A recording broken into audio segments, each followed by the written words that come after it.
بسم اللہ الرحمن الرحیم۔ محترم ناظرین السلام علیکم ورحمۃ اللہ۔ نوا فاؤنڈیشن کی جانب سے بہترین دینی تعلیم کا سلسلہ معصومہ قوم face to face international online classes کے ذریعہ پوری دنیا میں جاری و ساری ہے۔ الحمدللہ بچے بڑے مرد و خواتین سب کے الگ الگ لیول اور الگ الگ کورسز ہیں۔ چلڈرن کلاسز میں ایکسپرٹ ٹیچرز کے ذریعے اردو، عربک، احکام، ترجمہ قرآن، دینیات، تجوید، قرات قرآن، حفظ، اخلاق، دعا اور خطابت سکھائی جاتی ہے۔ بڑے لوگوں کے لیے کلاسز میں تجوید قرآن، نہج البلاغہ، حسن تلاوت، ترجمہ و تفسیر قرآن، احکام، عقائد، خطابت، دعا اور تاریخ جیسے اہم موضوعات کی تعلیم دی جاتی ہے۔ سارے سرٹیفکیٹ المصطفیٰ انٹرنیشنل یونیورسٹی کی جانب سے دیے جاتے ہیں۔ رجسٹریشن کے لیے 15 اپریل سے 10 مئی 2021 تک ادارے سے رابطہ کر کے ایڈمیشن فارم حاصل کر لیں۔ انشاءاللہ ساری نیو کلاسز 15 مئی 2021 سے اسٹارٹ ہو رہی ہیں۔ ناظرین اکرام السلام علیکم، میں ہوں آپ کا میزبان سید زرغام اعظمی اور آپ کا خیر مقدم کرتے ہیں ہم اپنے پروگرام نبا انٹرنیشنل کوئز کمپٹیشن میں۔ آپ سب کا خیر مقدم ہے اور آج ہمارے ساتھ اسٹوڈیو میں موجود ہیں سرپرست نبا فاؤنڈیشن عالی جناب مولانا سید ذوالفقار حیدر صاحب قبلہ۔ جیسا کہ پچھلی گفتگو میں ہم نے بات کی تھی توحید کے سلسلے میں، اور انشاءاللہ آج کی جو گفتگو ہے وہ عدل کے موضوع پہ انشاءاللہ سوال و جواب آپ سماعت کریں گے۔ لہٰذا آئیے خیر مقدم کرتے ہیں استاد الاساتذہ عالی جناب مولانا سید ذوالفقار حیدر صاحب قبلہ کا۔ السلام علیکم۔ وعلیکم السلام ورحمۃ اللہ۔ جیسا کہ آج کی جو گفتگو ہے ہماری عدل کے موضوع پہ ہے، لہذا ہمارا سب سے پہلا سوال یہ ہے کہ عدل کے معنی کیا ہے؟ ہر چیز کو اس کی جگہ پر رکھنا عدل ہے۔ اور جب ہم کہتے ہیں کہ خدا عادل ہے تو عدالت کے یہ معنی پوری کائنات کی خلقت اور اس کے نظام، سسٹم اور انسانی وجود کی بناوٹ، جمادات، نباتات، حیوانات، یعنی پوری دنیا، پوری کائنات جو خلق ہوئی ہے، تو پروردگار عالم نے بالکل اس بات کی رعایت رکھی ہے کہ جو چیز جہاں ہونی چاہیے اور جتنی ہونی چاہیے، جس مقدار میں ہونی چاہیے اور جتنا فاصلہ ایک دوسرے کے درمیان ہونا چاہیے، ہر چیز میں پروردگار عالم نے توازن اور تناسب کی رعایت رکھی ہے۔ یہ عدل ہے۔ اور عدل کا ایک مفہوم دوسرا جو ہے وہ لوگوں کے حقوق کی حفاظت اور رعایت کرنا، یعنی دوسروں کے حقوق دینا یا دلوانا، تو حقوق کی حفاظت اور رعایت دوسرا مفہوم عدل کا یہ ہے۔ اس معنی میں بھی اللہ کے عادل ہونے کا مطلب یہ ہے کہ خدا نے جو دین کا قانون بنایا ہے یا نظام ہدایت رکھا ہے، اس میں ہر ایک کے حق کی رعایت رکھی ہے اور کسی کو اس کی طاقت سے زیادہ تکلیف نہیں دی ہے۔ کوئی ایسا کام انجام دینے کا حکم نہیں دیا ہے جو انسان کی طاقت و قوت سے باہر ہو۔ اب انسان کاہل ہو، نکما ہو، بیکار ہو، غافل ہو، نہ کرے، وہ الگ بات، اس کی سزا ملے گی اسے۔ لیکن اللہ چونکہ عادل ہے تو اس نے ہر ایک کو اس کی طاقت و قوت کے مطابق ہی حکم دیا ہے۔ اب اس معنی کو اگر نظر میں رکھیں تو پھر یہ محال ہے کہ خدا کسی پر دنیا یا آخرت میں ظلم کرے۔ ممکن نہیں کہ وہ بلا وجہ کسی کو سزا دے، یعنی کوئی جرم نہ کیا ہو سزا دے، یا جرم کم ہو سزا زیادہ ہو، یہ بھی نہیں ہو سکتا۔ اور بلا وجہ سزا معاف بھی نہیں کرے گا۔ جیسے بہت سے لوگ کہتے ہیں کہ ممکن ہے خدا یزید کی خطا معاف کر دے، تو اگر یہی بات نکل آئے گی کہ ممکن ہے یزید کی خطا معاف کر دے تو ممکن ہے شیطان کی خطا بھی معاف کر دے، ممکن ہے فرعون، نمرود، شداد کی خطا، جب ممکن ہی ہے تو سب ممکن ہے، تو بلا وجہ یہ ممکن نہیں ہے۔ معاف کرنے کے لیے بھی کوئی نہ کوئی وجہ ہونی چاہیے۔ مثلا آپ دیکھیے کہ عدالت سے جو سزا مقرر ہوتی ہے، مثلا پھانسی کی سزا ہوتی ہے، تو پریزیڈنٹ کو، صدر کو اس سزا کے بدلنے کا حق حاصل ہے، تبدیل کر سکتا ہے، یہ اختیار ہے اسے، مگر ہر ایک کی سزا تبدیل نہیں کرتا۔ کوئی نہ کوئی استحقاق کا پہلو ہونا چاہیے کہ کس بنیاد پہ سزا معاف کی جائے۔ تو اللہ نہ تو بلا وجہ کسی کو سزا دیتا ہے اور نہ کسی کی سزا معاف کرتا ہے، اور نہ بلا وجہ جزا دیتا ہے۔ کہ کوئی کام ہی نہ دیا اور خواہ جزا دے دے. جزا ہاں یہ ہو سکتا ہے کہ کام کم ہو تو عدل کے مطابق جزا دے، اس میں اپنا فضل شامل کر دے، اور موقع و محل کے اعتبار سے نیت کیسی تھی اس اعتبار سے جزا میں اضافہ کرتا چلا جائے. اس کا فضل ہے، اس کا کرم ہے، عدل سے الگ ہٹ کر کے. اور یہ بھی ممکن نہیں ہے کہ وہ اپنی اطاعت اور عبادت کا حکم دے اور ہدایت کا انتظام نہ کرے. ہدایت کا انتظام نہ کرے اور اطاعت کا حکم دے دے، یہ ظلم ہوگا. بندوں کو معلوم ہی نہیں کہ ہمیں کیسے عبادت کرنا ہے اور کیا اللہ کی اطاعت ہے، کیا حکم ہے. تو اس کے لیے ہدایت کا بھی انتظام وہی کرے گا. یہ ہے اللہ کی عدالت کا دوسرا مفہوم. اور میں سمجھتا ہوں کہ بات کافی ہو گئی ہے. جیسا کہ ہم لوگ اکثر جو ہے پڑھا کرتے ہیں بسم اللہ الرحمن الرحیم، اللہ علی کل شیء قدیر، اللہ ہر شے پہ قدرت رکھتا ہے. تو کیا اللہ ظلم کر سکتا ہے؟ معاذ اللہ. ہاں دیکھیے، قدرت رکھنا اور ہے اور عمل کرنا اور ہے.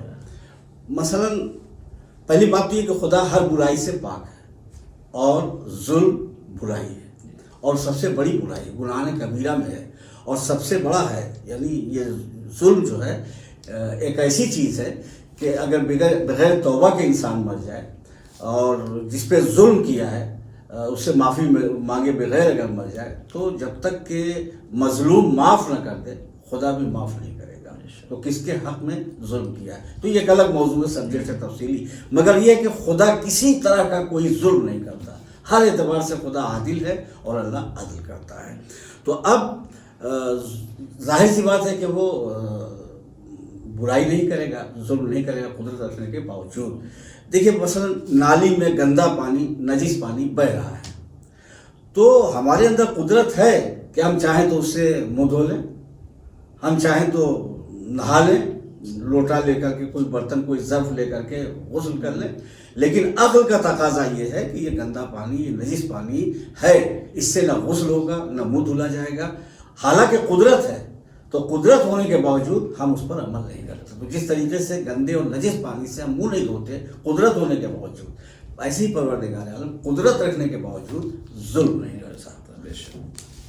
جیسا کہ آپ نے کہا اللہ عادل ہے، جی لہذا اللہ عادل ہے تو سب کی زندگی ایک جیسی کیوں نہیں؟ کوئی امیر ہے، کوئی غریب ہے، کوئی کالا ہے، کوئی گورا ہے. دیکھیے عدل کا مطلب ہی یہ ہے کہ جس کی جو جگہ ہو وہاں پہ وہ چیز رکھی جائے، یہ ہے عدل. اور جس کا جو حق ہو وہ حق ادا کیا جائے، دونوں معنی. تو دونوں معنی کے اعتبار سے اگر دیکھا جائے تو تمام انسان ایک جیسے نہیں ہیں. ہر انسان کی بناوٹ، ہر انسان کی ساخت، ہر انسان کا مزاج، ہر انسان کی فکر، ہر انسان کی ضرورت الگ الگ ہے، ہر انسان کی لیاقت الگ الگ ہے. اسی اعتبار سے پروردگار عالم ہی بہتر سمجھ سکتا ہے کہ کس کو کس حال میں رکھنا ہے، کس کیفیت میں رکھنا ہے، کس کو کتنا دینا ہے. تو یہ فیصلہ اللہ ہی کر سکتا ہے. اور اللہ کے عادل ہونے کا مطلب ہی ہے جیسا کہ ہم نے ابھی آپ کے سامنے پیش کیا کہ اللہ ظلم نہیں کرتا، وہ عادل ہے، ظلم نہیں کرتا. تو یہ آپ سمجھ لیجئے کہ جس کو جس حال میں اللہ نے رکھا ہے یہ ماننا ہوگا کہ یہ اس کا عدل ہے. اس کے عدل کے مطابق وہ ہم اس کی مصلحتوں کو نہ سمجھ سکیں، ہم اس کی حکمت کو نہ سمجھ سکیں. جیسے اللہ کی بہت سی حکمتیں ہیں، بہت سی حکمتیں مصلحتیں ہیں جو ہم نہیں سمجھتے. وہی جناب عزیر 100 سال تک کیسے سوتے رہے، ہم اس کی اس مصلحت کو نہیں سمجھ سکتے. اصحاب کہف کیسے زندہ ہیں ہم نہیں سمجھ سکتے.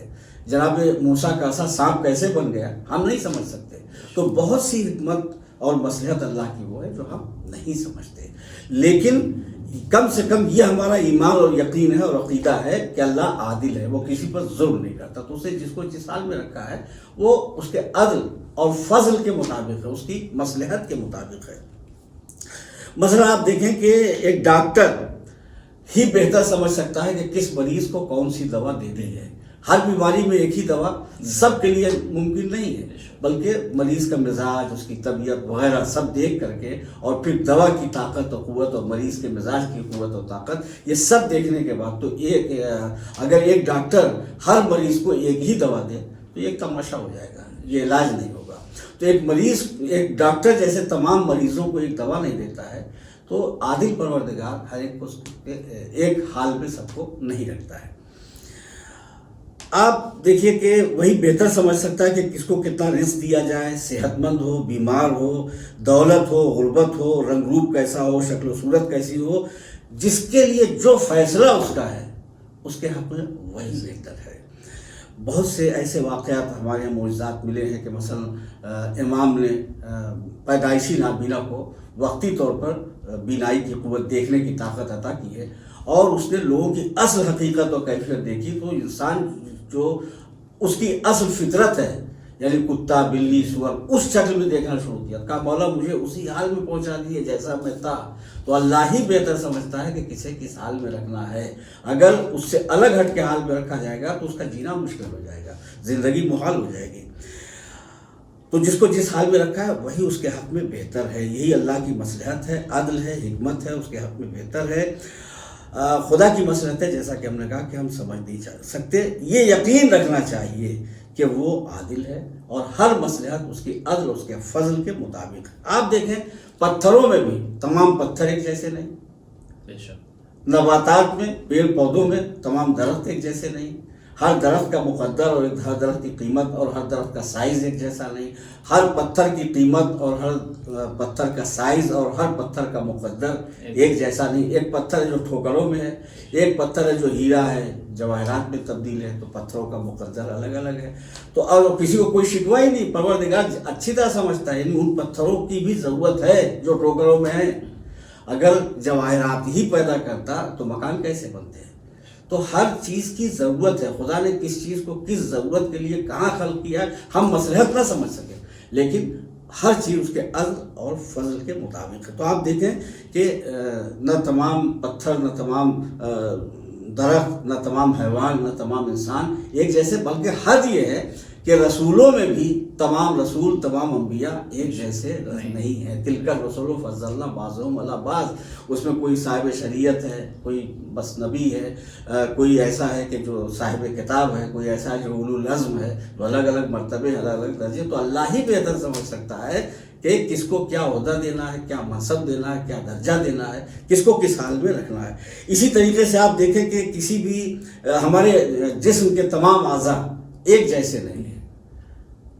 سر بلندی پر ہے، پیر پستی میں ہے، لیکن اگر پیر شکوہ کرے کہ پروردگار ہمیں بھی اوپر خلق کر دے تو پھر انسان چلے گا کیسے؟ تو اللہ یہ سمجھتا ہے کہ کسے پست رکھنا ہے، کسے بلند رکھنا ہے، کس کی کہاں ضرورت ہے۔ مسئلہ پستی بلندی کا نہیں ہے، کس کی کہاں ضرورت ہے، اس ضرورت کے مطابق اللہ نے اسے اس انداز سے رکھا ہے۔ مثلا ایک مشین ہے، مشین کے جتنے پرزے ہیں وہ سب نہ ایک سائز کے ہیں نہ ایک قیمت کے ہیں، لیکن چھوٹے سے چھوٹا پرزہ بھی اس مشین کے نظام کو برقرار رکھنے کے لیے، مشین کو چلانے کے لیے چھوٹے سے چھوٹا پرزہ بھی اہمیت رکھتا ہے۔ اگر وہ چھوٹا پرزہ نکال دیا جائے تو ہو سکتا ہے کہ پوری مشین بند ہو جائے۔ تو چھوٹے سے بھی، جسے ہم پست سمجھتے ہیں، جسے ہم ادنا سمجھتے ہیں، اس کی کتنی ضرورت ہے اس نظام کائنات میں، یہ اللہ ہی سمجھ سکتا ہے۔ تو پستی بلندی کا معیار ہم نے بنا رکھا ہے، اللہ ہی بہتر سمجھ سکتا ہے کہ کسے کس مقصد کے لیے اس نے خلق کیا ہے۔ یہی نظام عدل ہے۔ اور دوسری بات یہ کہ دیکھیے، جو لوگ کہتے ہیں کہ سب کی زندگی برابر کیوں نہیں ہے، تو عدل کا مطلب برابر نہیں ہے۔ فرض کیجیے آپ کے ہاں بھنا ہوا چنا آتا ہے، اب بھنا ہوا چنا آپ شیرخوار بچے کو بھی دیں کہ بھیا یہی سب کو ملے گا، جوان کو بھی دیں اور بوڑھا جس کے دانت ٹوٹ چکے ہیں کہ بھئی آج یہی ملے گا، تو یہ عدل نہیں ہے۔ تو عدل برابری سے تقسیم کا نام نہیں، کس کو کتنی ضرورت ہے، کیا ضرورت ہے، کس میں لیاقت کتنی ہے، صلاحیت کتنی ہے، کون کتنے کا مستحق ہے، یہ ساری چیزیں دیکھ کر کے اسے دینا یہ عدل ہے۔ مثلا ایک صاحب دوسری شادی کرنا چاہتے تھے، تو مولانا صاحب پاس گئے کہ صاحب ہماری بیوی موجود ہے، ہم دوسری شادی کر سکتے ہیں؟ کہا ہاں، آپ کو دونوں کو ایک طرح سے رکھنا ہوگا، برابر رکھنا ہوگا، سب کے حق کی رعایت رکھنی ہوگی۔ تو اس زمانے میں اگر کتا کاٹ لیتا تھا تو 14 انجیکشن لگائے جاتے تھے۔ تو اب وہ ساڑی آتی تھی تو دونوں کے لیے، اور زیور آئے تو دونوں کے لیے، کھانے پینے کا سامان آئے تو دونوں کے لیے، اتفاق سے ایک بیوی کو کتے نے کاٹ لیا۔ اب جو 14 انجیکشن ڈاکٹر نے تجویز کیا تو دوسری بیوی کو بھی پکڑ کے لایا کہ پہننے کے لیے، کھانے کے لیے تو برابر رہو گی اور یہ انجیکشن میں برابر نہیں رہو گی۔ تو یہ عدل نہیں ہے. عدل برابری کا نام ہے. کس کو کیا ضرورت ہے، کس چیز کا مستحق ہے، کیا لیاقت ہے، یہ دیکھنا ضروری ہے. تو پروردگار عالم ہی بہتر سمجھ سکتا ہے کہ کس میں کیا لیاقت ہے، کیا استحقاق ہے، کیا استعداد ہے، کس کو کیا کرنا چاہیے، کس کو کیا حال میں رکھنا چاہیے. میں سمجھتا ہوں کہ کافی گفتگو ہو چکی، اور بس آخری بات یہ کہ دیکھیں کوئی مصیبت میں گھرا ہے، کوئی عیش و آرام کی زندگی بسر کر رہا ہے. ایک ہی انسان ہے جو کبھی عیش و آرام کی زندگی بسر کر رہا ہے، کبھی پریشان ہو رہا ہے، کبھی مصیبتوں میں گھرا ہے. تو اصل میں یہ ساری مصیبتیں جو ہیں، یہ پریشانیوں کے دور اور یہ محرومیاں، یہ ناکامیاں، یہ انسان کے روحانی کمال کا ذریعہ ہے. جب مصیبت عیش و آرام میں رہتا ہے تو انسان خدا کو بھول جاتا ہے، لیکن جب مصیبت پڑتی ہے تو خدا یاد آ جاتا ہے. قرآن مجید میں بھی اللہ نے شکوہ کیا کہ جب بندے پہ مصیبت پڑتی ہے تو گڑگڑا کے ہمیں یاد کرتا ہے، اور جب مصیبت سے نکل جاتا ہے تو ایسا معلوم ہوتا ہے جیسے کبھی ہم کو پکارا ہی نہیں تھا. تو یہ مصائب و آلام، یہ پریشانیاں، یہ محرومیاں، یہ روحانی کمال حاصل کرنے کا ذریعہ بھی ہیں. اخلاقی کمال، روحانی کمال، انسانیت کی بلندی کا ذریعہ ہیں. یہ انہیں زحمت نہیں سمجھنا چاہیے. ایک طرح سے یہ اللہ کی نعمتیں ہیں، اللہ کی رحمت ہے. مگر اس کا یہ مطلب نہیں کہ جو جس حال میں وہ پڑا رہے اور کوئی کوشش نہ کرے، کوئی تدبیر نہ کرے. اللہ ایسے لوگوں کو پسند نہیں کرتا جو کاہل ہوں، جو نکمے ہوں، جو تدبیر نہ کرے. ہر طرح کی تدبیر کے باوجود اگر انسان کے حالات بہتر نہیں ہوتے تو اب وہاں پہ اللہ کا شکر ادا کرنا چاہیے کہ پروردگار ہماری جو ذمہ داری تھی ہم ادا کر چکے ہیں. لیکن کوشش ہی نہ کرے اور پڑا رہے اور فاقہ کرے اور کہے اللہ کی یہ مرضی، یہ غلط کام ہے، یہ مناسب نہیں ہے کسی بھی صورت سے. ایسے ہی دیکھیے اللہ نے ہر حال کسی کو امیر رکھا، کسی کو غریب رکھا. تو امیر جو ہے وہ غریب کی مدد کرے، صحت مند جو ہے وہ بیمار کا خیال کرے، طاقتور جو ہے وہ کمزور کا خیال کرے. اور جو مزہ ایک دوسرے کی مدد کرنے کا، اس سے جو روحانی سکون ملتا ہے اور جو روحانی کمال حاصل ہوتا ہے، اسے لفظوں میں بیان نہیں کیا جاتا. تو الگ الگ حال میں جو اللہ نے رکھا ہے، یہ اللہ کے عدل کے خلاف نہیں ہے، یہ ظلم کے خلاف نہیں ہے، یہ اللہ کا لطف و کرم بھی ہے، یہ اللہ کا عدل بھی ہے. یہی وجہ ہے کہ ہر ایک کی زندگی اللہ کے عادل ہونے کے باوجود ایک جیسی نہیں ہے. بہت اچھے جوابات تھے، انشاءاللہ ہمارے ناظرین محظوظ ہوں گے. اور ناظرین ہم بڑھتے اپنے اگلے سوال کی طرف. قبلہ ہمارا سوال یہ ہے کہ انسان اپنے افعال میں، اپنے کام میں مجبور ہے یا صاحب اختیار؟ اس کی وضاحت فرمائیں. دیکھیں انسان کو اللہ نے صاحب اختیار بنایا ہے. اس کا مختصر سا جواب تو یہ ہے کہ دین اور دنیا دونوں کے نظام میں خطا اور گناہ پر سزا کا قانون دلیل ہے کہ انسان اپنے عمل میں صاحب اختیار ہے. اگر مجبور ہوتا تو اسے کوئی سزا نہیں دینی چاہیے. مگر دنیا کا قانون بھی سزا دے رہا ہے، دین کا قانون بھی سزا دے رہا ہے. اس کا مطلب کہ انسان نے جو کیا ہے وہ اپنے اختیار سے کیا ہے. اچھا، دوسری بات یہ ہے کہ یہ تو اللہ کے عدل کے خلاف ہے. ہم نے کہا کہ اللہ ظلم نہیں کرتا، تو یہ اللہ کے عدل کے خلاف ہے کہ بندہ مجبور ہے، ہر کام اللہ کی مرضی سے ہو اور آخرت میں سزا اسے دے، بندے کو دے. تو یہ تو اللہ کے عدل کے خلاف ہے کہ کیا اس نے ہے اور سزا بندوں کو دے رہا ہے. تو یہ کسی صورت سے اللہ کے عدل کے مطابق نہیں ہے. اب کیا ہے، اللہ نے انسان کو اچھے اور برے راستے دونوں بتانے کا انتظام کیا. اس نے انبیاء بھیجے، رسول بھیجے، اولو العزم پیغمبر بھیجے، آسمانی کتابیں نازل کی اور عقل جیسی نعمت سے نوازا تاکہ ہم عقل سے کام لے کر کے اچھا اور برا سمجھیں. عقل جہاں کام نہ کرے وہاں انبیاء بتا رہے ہیں، ہادیان برحق بتا رہے ہیں، ہمارے ائمہ بتا رہے ہیں کہ کیا اچھا ہے کیا برا ہے، آسمانی کتابیں بتا رہی ہیں کہ کیا اچھا ہے کیا برا. تو جب راستہ بالکل کلیئر کر دیا گیا کہ یہ اچھا راستہ ہے، یہ برا راستہ ہے، تو اب اختیار دے دیا گیا کہ تمہیں اختیار ہے، چاہے تم اچھا راستے پر چلو اور چاہے برے راستے پر چلو. چنانچہ ارشاد ہو رہا ہے بسم اللہ الرحمن الرحیم انا ہدیناہ السبیل اما شاکرا و اما کفورا. ہم نے ہدایت کا راستہ بتا دیا، اب چاہے بندہ ہمارا شاکر بندہ ہو یا کافر بندہ ہو، یہ اختیار دے دیا. اچھا، اگر یہ اختیار نہ ہوتا تو پھر سزا اور جزا کا تصور ہی ایک مذاق ہوتا ہے. آپ دیکھیں کہ پروردگار عالم نے ہر چیز کو اس کی فطرت پہ پیدا کر دیا ہے. سورج اپنے اختیار سے نہ نکلتا ہے نہ ڈوبتا ہے، چاند اپنے اختیار سے نہ نکلتا ہے نہ ڈوبتا ہے. تو ہر چیز ایک فطرت کے مطابق خلق کر دی گئی. اگر انسان بھی ایسی ہی فطرت کے مطابق خلق ہوتا کیا گیا ہوتا تو جنت اور جہنم کا تصور بیکار تھا. جنت میں انسان ہی کو جانا ہے. تو کیوں جانا ہے؟ اس لیے کہ اپنے عمل سے اسے یا جنت لینی ہے اور یا دوزخ لینی ہے. جیسا عمل کرے گا، جیسا عقیدہ ہوگا. اللہ نے بتا دیا کہ دیکھو یہ عقیدہ اگر ہوگا تو جنت ملے گی، اور یہ اعمال ہوں گے تو جنت ملے گی. سورہ عصر میں ایک پورا چارٹ پروردگار عالم نے پیش کر دیا کہ ایمان، عمل صالح اور حق اور صبر کی وصیت. یہ چارٹ جو اللہ نے پیش کیا ہے تو اسی کے مطابق جس کی زندگی ہوگی اللہ کی مرضی کے مطابق اس کے لیے جنت ہے. اور جو بغاوت کرے گا، سرکشی کرے گا، نافرمانی کرے گا، غافل رہے گا، اسے سزا دی جائے گی. اس لیے کہ جس نے محنت کی ہے اپنے عمل سے محنت کی ہے، جس نے غفلت کی ہے وہ گویا اس نے غفلت کر کے ایک جرم کیا ہے اور اس جرم کی اس کو سزا ملنی چاہیے. اب یہ جو جبر اور اختیار کی بحث ہے یہ بہت طولانی ہے. علم کلام میں بڑی بحث ہوئی ہے اس کے اوپر. کئی فرقے ہیں، ہر فرقے کا نظریہ الگ الگ ہے. یہاں پہ ابھی اس کا موقع نہیں ہے کہ اس کی تفصیل ہم بیان کریں، لیکن مختصر یہ ہے کہ انسان کو نہ تو اللہ نے ایک دم آزادی دے دی ہے اور نہ بالکل مجبور رکھا ہے. اور اس چیز کو ایک شخص ہمارے امام کی خدمت میں آیا اور یہی سوال کیا کہ مولا یہ بتائیے کہ انسان کتنا مجبور ہے اور کتنا صاحب اختیار ہے. تو آپ نے فرمایا ایک پیر اٹھا. تو سوال تو عجیب سا تھا، مگر مولانا کا ایک پیر اٹھا، اس نے ایک پیر اٹھا لیا. اب مولانا کا دوسرا پیر اٹھا تو کہا مولا یہ تو نہیں ہو رہا. تو دیکھیے آدمی کود سکتا ہے مگر دیر تک دونوں پیر اٹھا نہیں سکتا ہے. تو ایک پیر جب تک زمین پہ رہے گا تب تک دوسرا پیر، ایک پیر جب تک زمین پہ نہیں رہے گا دوسرا پیر دیر تک ہوا میں یا اوپر نہیں اٹھا سکتا.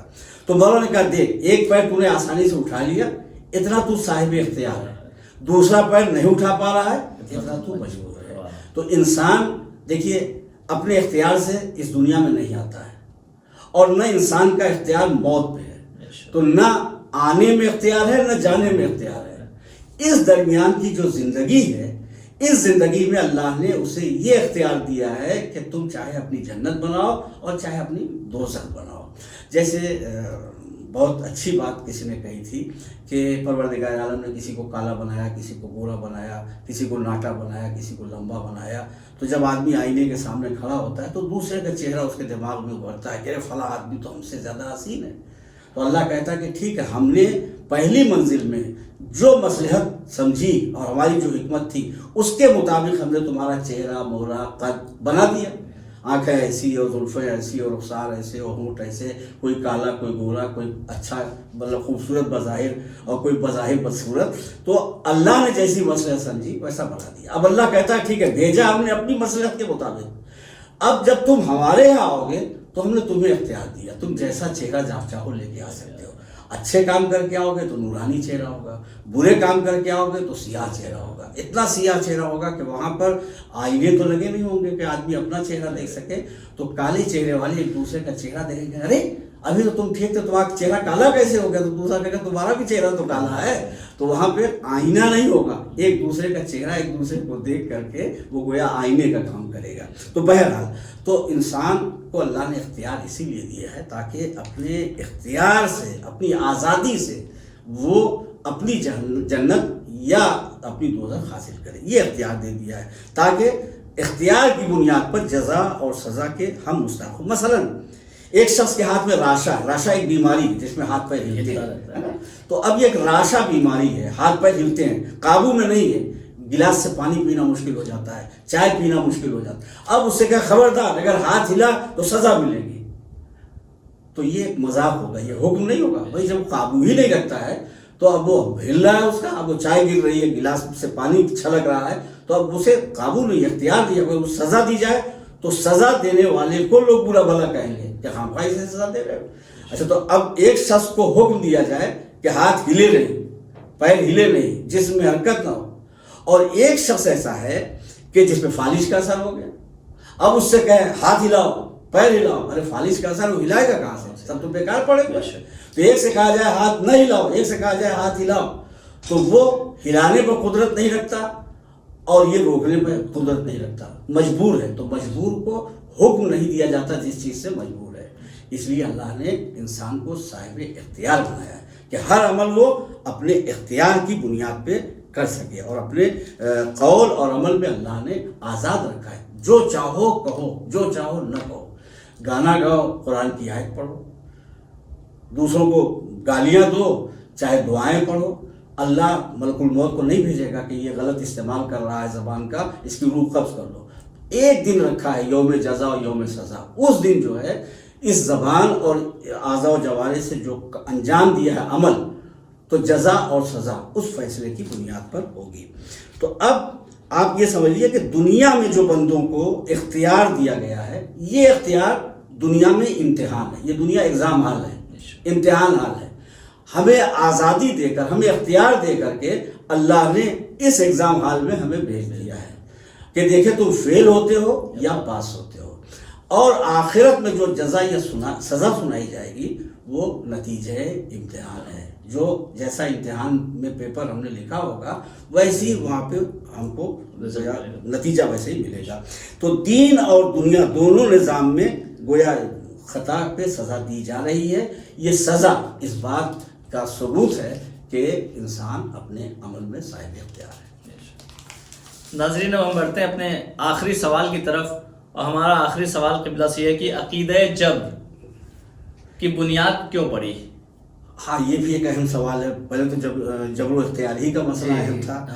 عقیدہ جبر کی جو بنیاد پڑی ہے تو ظالم حکمرانوں نے، یعنی جو بادشاہ، ظالم حاکم جو گزرے ہیں، انہوں نے اپنے ظلم پر پردہ ڈالنے کے لیے اس عقیدے کی بنیاد رکھی، تاکہ وہ جو بھی ظلم کریں یہ کہتے بھائی اللہ کی مرضی، ہم کیا کریں، بندہ تو مجبور ہے، جو کرتا ہے وہ اللہ کرتا ہے۔ تو اگر ہم نے قتل کر دیا، ہم نے گھر اجاڑ دیے، ہم نے زبردستی تخت پہ قبضہ کر لیا، تو ہم نے تھوڑی کیا، اللہ کی مرضی یہی تھی۔ تو اپنے ظلم پہ پردہ ڈالنے کے لیے حاکموں نے، فرما رواؤں نے، ظالم فرما رواؤں نے اس عقیدے کی بنیاد رکھی، اور بہت پرانا گویا یہ بھی سلسلہ ہے۔ تو عقیدہ جبر یعنی بندہ اپنے کاموں میں مجبور ہے، یہ ہے عقیدہ جبر کہ جو کرتا ہے اللہ کرتا ہے، بندہ اپنے کاموں میں مجبور ہے۔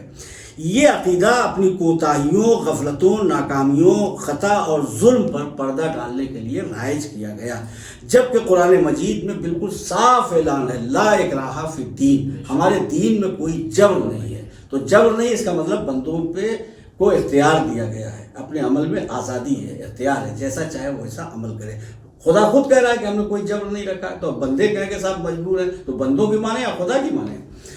اب عقیدہ جبر کی بنیاد ایک خاص سازش اور خاص مصلحت کے تحت رکھی گئی، اور یہ مصلحت ایک اکیلے انسان کی بھی ہو سکتی ہے، ایک قوم، ایک جماعت کی بھی ہو سکتی ہے، لیکن یہ مصلحت سب سے زیادہ ضروری تھی وہی ظالم سیاست دانوں کے لیے۔ تو اس کے نفسیاتی پہلو یہ ہے کہ اکثر سست، بیکار اور نکمے لوگ اپنی زندگی میں ناکام رہتے ہیں۔ جب کوئی کام ہی نہیں کریں گے، کوئی کوشش ہی نہیں کریں گے تو ناکام رہیں گے۔ ایک آدمی گھر پہ لیٹا رہے اور چاہے کہ دولت آ جائے، کہاں سے دولت آئے گی؟ یہ دنیا اللہ نے دارالاسباب بنائی ہے۔ تو بہرحال زندگی میں ناکام رہتے ہیں اپنے نکمے پن کی وجہ سے، بے عملی کی وجہ سے، کوتاہی کی وجہ سے، اور اس بات کو نہ تو وہ خود قبول کرتے ہیں اور نہ کسی کو موقع دیتے ہیں کوئی یہ کہے کہ یہ ناکامی جو ہے وہ خود اپنی کوتاہیوں کی وجہ سے ہے، اپنی کمی کی وجہ سے، اپنی خطا کی وجہ سے ہے۔ اس بات کو قبول نہیں کرتے، اپنی غلطی کو تسلیم نہیں کرتے۔ تو اب اس کے لیے وہ خود اپنی ذات کو مطمئن کرنے کے لیے اور دوسروں کو مطمئن کرنے کے لیے ہم کیا کریں؟ اللہ کی مرضی ہی یہی تھی، اللہ چاہتا ہی تھا، جو کرتا ہے وہ اللہ کرتا ہے۔ تو یہ مکتب جبر کا سہارا لینا ہے۔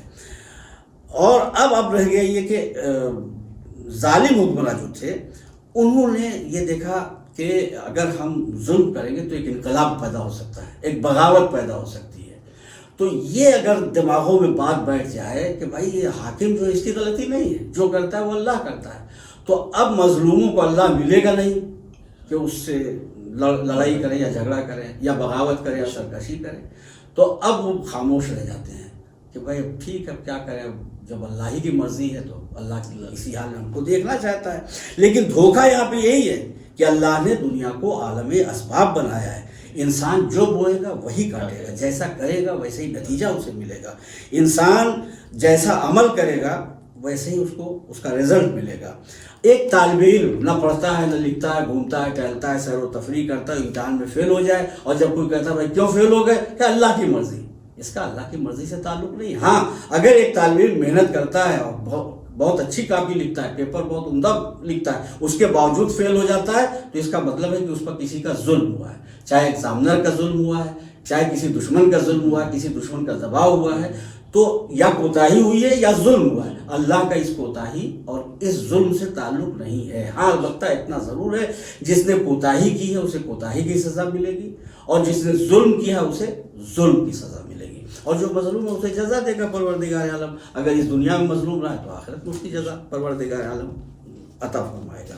تو بہرحال اب یہاں پہ آخری بات یہ ہے کہ یہ جو ظلم و جور جو حکام نے کیا، جو بادشاہوں نے، شاہوں نے، حکمرانوں نے کیا ظلم و جور، تو بڑے افسوس کی بات یہ ہے کہ ایک بڑی بھیانک غلطی یہاں یہ ہوئی کہ ان ظالم حکمرانوں کو اولی الامر کا درجہ دے دیا گیا۔ اللہ نے کہا بسم اللہ الرحمن الرحیم اطیعوا اللہ واطیعوا الرسول واولی الامر منکم، یعنی ماں باپ کی اطاعت کا بھی اگر حکم ہے تو وہاں پہ ایک گویا شرط رکھی گئی ہے کہ اگر وہ اللہ کی اطاعت کے خلاف حکم دیں تو اطاعت نہ کرو۔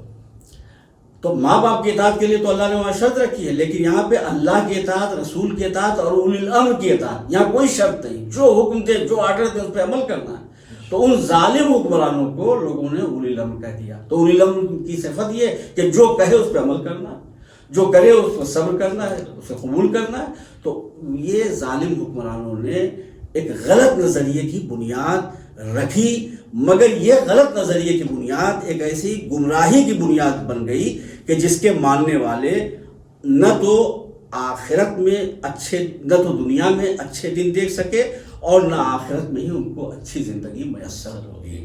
لہٰذا پتہ یہ چلا کہ یہ عقیدہ جبر جو ہے یہ ایک مصلحت کے تحت ہے، ایک سازش کے تحت ہے، اپنی کوتاہی، اپنی کمی، اپنی غفلت، اپنے ظلم کو چھپانے کے لیے یہ عقیدہ رائج کیا گیا۔ ورنہ اللہ نہ کسی بندے پہ ظلم کرتا ہے، نہ کسی بندے کا کوئی حق چھینتا ہے، اور نہ کسی بندے کو اس کی طاقت و قوت سے زیادہ تکلیف دیتا ہے۔ اللہ عادل ہے، کریم ہے، اور پروردگار عالم سے دعا ہے کہ ہم سب پہ اس کا لطف و کرم باقی رہے، اور آخرت میں ہمارے حساب میں عدل کا مظاہرہ نہ کرے بلکہ فضل کا مظاہرہ کرے۔ آمین یا رب العالمین۔ بہت بہت شکریہ آپ کا۔ انشاءاللہ ناظرین ہمارے مطمئن ہوں گے سوال و جواب سے۔ آج کا ایپیسوڈ یہیں پہ ختم کیا جاتا ہے۔ انشاءاللہ پھر ملاقات ہوگی اگلی ویڈیو میں، تب تک کے لیے اپنا خیال رکھیں۔ خدا حافظ، فی امان اللہ۔ بسم اللہ الرحمن الرحیم۔ محترم ناظرین السلام علیکم ورحمۃ اللہ۔ نوا فاؤنڈیشن کی جانب سے بہترین دینی تعلیم کا سلسلہ معصوم یقوم face to face international online classes کے ذریعہ پوری دنیا میں جاری و ساری ہے۔ الحمدللہ بچے، بڑے، مرد و خواتین سب کے الگ الگ لیول اور الگ الگ کورسز ہیں۔ چلڈرن کلاسز میں ایکسپرٹ ٹیچرز کے ذریعے اردو، عربک، احکام، ترجمہ قرآن، دینیات، تجوید، قرات قرآن، حفظ، اخلاق، دعا اور خطابت سکھائی جاتی ہے۔ بڑے لوگوں کے لیے کلاسز میں تجوید قرآن، نہج البلاغہ، حسن تلاوت، ترجمہ و تفسیر قرآن، احکام، عقائد، خطابت، دعا اور تاریخ جیسے اہم موضوعات کی تعلیم دی جاتی ہے۔ سارے سرٹیفکیٹ المصطفیٰ انٹرنیشنل یونیورسٹی کی جانب سے دیے جاتے ہیں۔ رجسٹریشن کے لیے 15 اپریل سے 10 مئی 2021 تک ادارے سے رابطہ کر کے ایڈمیشن فارم حاصل کر لیں۔ انشاءاللہ ساری نیو کلاسز 15 مئی 2021 سے اسٹارٹ ہو رہی ہیں۔